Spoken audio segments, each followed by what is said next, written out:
लगातार दूसरी बार न्यूजीलैंड और अफगानिस्तान अपने टी20 विश्व कप का सफर शुरू करेंगे एक दूसरे के आमने सामने। लगातार दूसरी बार वो शामिल हैं इस बार के ग्रुप ऑफ डेथ में। तीसरी टीम साउथ अफ्रीका है, पिछले बार वेस्ट इंडीज थी, पिछले बार अफगानिस्तान ने न्यूजीलैंड को मात दी थी। इस बार क्या होने जा रहा है, आइए जानते हैं ESPN Cricket Info time out Hindi में, जहां पर हमारे साथ जुड़ रहे हैं अनिल कुंबले। सर, शुक्रिया आपके वक्त के लिए। Thank you. 2 साल पहले के जो इवेंट्स थे वो न्यूजीलैंड को भी अच्छे से याद होंगे, अफगानिस्तान को भी अच्छे से याद होंगे। आई थिंक फेयर टू से कि इस ग्रुप स्टेज का सबसे महत्वपूर्ण मुकाबला शायद यही है। यही है, क्योंकि अगर आप देखें इस ग्रुप में, जैसे आपने कहा ग्रुप ऑफ डेथ, क्योंकि 3 टीम है जो हमें पता है कि वाइट बॉल क्रिकेट में सबसे अच्छे बेहतरीन खेलते हैं। South Africa runners up last time के वर्ल्ड कप के, फिर न्यूजीलैंड और अफगानिस्तान, 3 में से सिर्फ 2 सुपर 8 में जा सकते हैं। तो फिर ये मैच का जो इम्पोर्टेंस रहता है तो ज़्यादातर बढ़ जाता है, और मुझे लगता है कि ये बहुत अच्छा मैच होगा न्यूजीलैंड के लिए और अफगानिस्तान के लिए। जितने भी अगर आप टूर्नामेंट्स देखें या बायलैटरल टूर्नामेंट्स भी देखें, न्यूजीलैंड एक चीज़ तो मानना पड़ेगा कि उनकी प्रिपरेशन सही रहती है। रिजल्ट्स आए या ना आए, फिर भी उनकी प्रिपरेशन सही रहती है। भारत आए, वो 5 मैच खेले, फिर एक वार्म अप मैच USA के साथ खेले थे और जीते थे।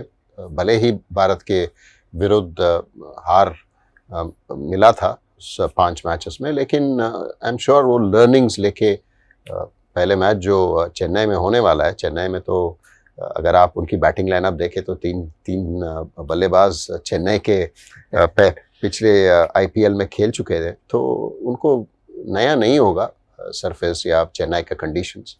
तो मुझे लगता है मैच बहुत बढ़िया होगा। जी हाँ, डेवन कॉनवे भी यहाँ है, डैरल मिचेल भी यहाँ है, रचिन रविंद्र भी यहाँ है, सब चेन्नई सुपर किंग्स रहे हैं पहले।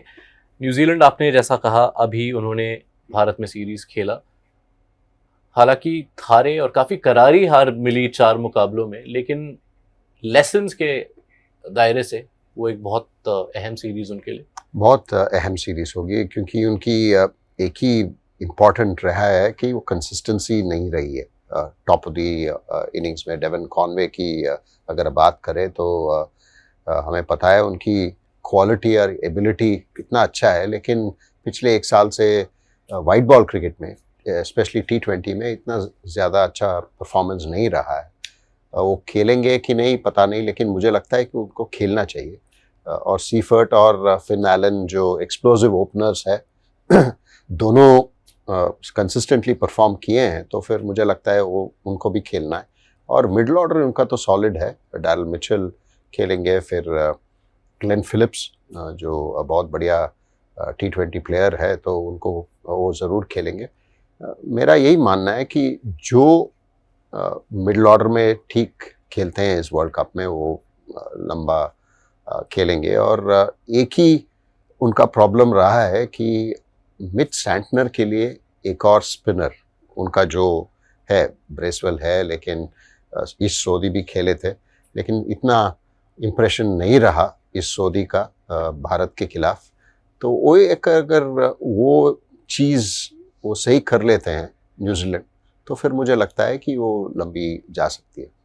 अफगानिस्तान की ओर अगर देखें तो पिछले विश्व कप में जो उपलब्धियां उन्होंने प्राप्त की, सेमीफाइनल तक पहुंचे, न्यूजीलैंड को निकाला, ऑस्ट्रेलिया को निकाला, बांग्लादेश को निकाला, पर जो सबसे हाल का उनका मल्टी नेशन टूर्नामेंट था, एशिया कप, वहां बहुत जल्दी निकल गए रेस से बाहर। क्या आपको लगता है वो 2024 के हाई को पूरी तरह से कैरी फॉरवर्ड नहीं कर पाए? कैरी फॉरवर्ड नहीं कर पाए हैं ज़रूर।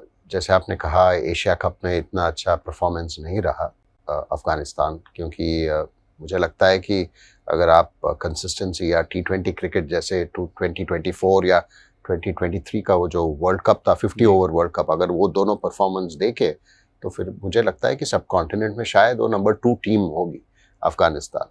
लेकिन सही कहा आपने, उसके बाद जो मैचेस हुआ है उनमें इतना अच्छा प्रदर्शन नहीं रहा है, लेकिन यहाँ पे मौका है अफ़गानिस्तान के लिए, क्योंकि इतना चेंजेस नहीं है 2024 टीम का और इस टीम में भी ज़्यादा फ़र्क नहीं है। कप्तान अलग है, लेकिन ऐसा नहीं है कि फ़र्क है।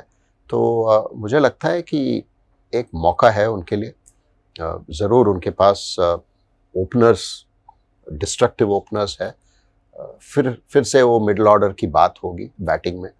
वहाँ पे कंसिस्टेंसी चाहिए, वहाँ पे स्ट्राइक रेट थोड़ा ऊपर होना चाहिए, सिक्स हिटिंग ऊपर करना चाहिए। और मुझे लगता है राशिद को थोड़ा जल्दी आना चाहिए बल्लेबाज में, क्योंकि वो प्रैक्टिस मैच में भी आए नहीं, बिल्कुल नीचे आते हैं। तो फिर कप्तान है तो उनको थोड़ा खुद प्रमोशन लेके थोड़ा ऊपर जा सकते हैं। बॉलिंग तो है ही उनके पास, स्पिनर्स तो है ही। तो अफगानिस्तान उम्मीद ये करेंगे कि चेपॉक का जो पिच है वो ज़्यादा आपके टाइम वाला पिच हो एंड नॉट द पिच जो हमने पिछले कुछ आईपीएल्स में देखे। नहीं, मैं क्या सुनाऊं कि ये नया सरफेस होगी। जी। 3 सरफेस बनाए हैं वहाँ पे, एक ब्लैक सॉइल, एक मिक्स्ड और एक रेड सॉइल। पता नहीं कौन सा पिच पे कल मैच होगी। तो शायद मुझे लगता है कि जो भी पिच हो, एक तो एडवांटेज है, ये रात का मैच नहीं है, ड्यू का संभव नहीं होगा। जी। तो एडवांटेज अफगानिस्तान उस हिसाब से एडवांटेज होगा, क्योंकि उनके स्पिनर्स के लिए ड्राई बॉल मिलेगा। ऐसा नहीं कि आपको ड्यू की चिंता करनी चाहिए, डे मैच है।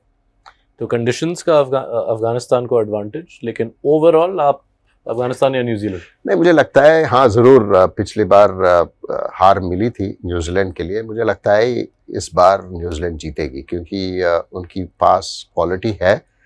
और अगर आप देखें तो फिर भारतीय कंडीशंस में स्पिनर्स को अच्छे तरीके से खेले हैं।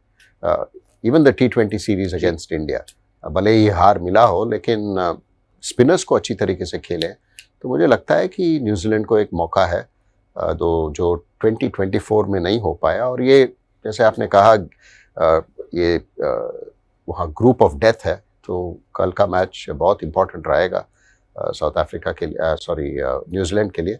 तो न्यूजीलैंड ज़रूर मुझे लगता है कि जीतेगी। चलिए, तो सेटअप इज डन। बहुत बहुत शुक्रिया आपके वक्त के लिए अनिल सर। अनिल कुंबले की राय आपने सुन ली है। उन्हें लगता है कि न्यूजीलैंड इस बार 2024 का हिसाब बराबर करेंगे। आपको क्या लगता है, बताइए कमेंट सेक्शन में।